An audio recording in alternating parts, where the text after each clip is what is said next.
All right, YouTube pyro fans, check this out. I took 5 Excalibur tubes, took off the reinforcing sleeves, and cut the bases to fit these into a rack. And I had them in a rack for a while. And then I decided to make a 5-shot fan out of them. So I took them out of the rack. I've got this board marked to cut.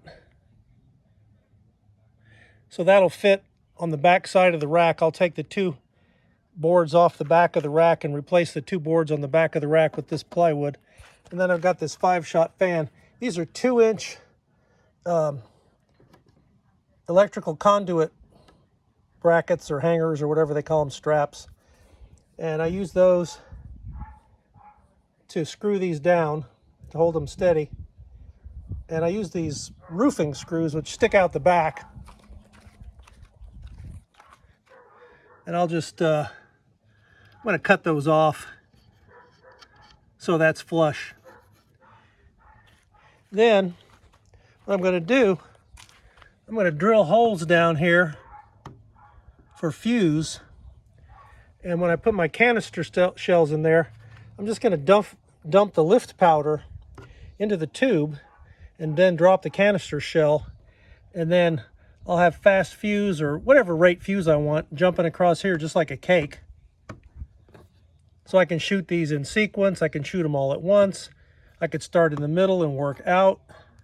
Whatever. Anyway, this is phase 1. Okay, so there's the rack I'm going to use. That was just a 10-shot rack for Excalibur tubes. What I'll do is I'll take these 2 boards off and screw that piece of plywood back on, to these uprights. And I'll leave the 2 boards on the other side. Then I can get access in there to put fuses in the holes that I drill in those tubes. Okay, here's the finished product. I took that plywood, I made my slice like I showed in the previous clip. I went ahead and cut off the screw heads there so this is flush.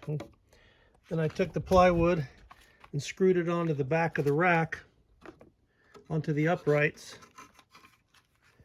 where I had taken off, these 2 crossbars on the other side. I had to cut a little notch here so I could get access to the fuse holes in my tubes. And that's how I'll fuse it up. Now I build my racks with a speaker terminal on them and a long cable. This cable I have in my hand here is 15 feet long. So I can run that over to my firing module. And then I plug my E-match into the speaker terminal spring clips. And then I'll connect my match head to the fuse.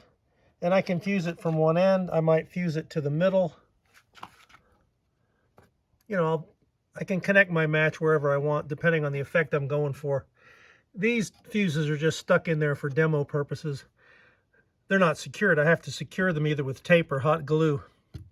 And then I'll take my canister shell, pop off the bottom disc, dump the lift charge into there, then drop the canister in there.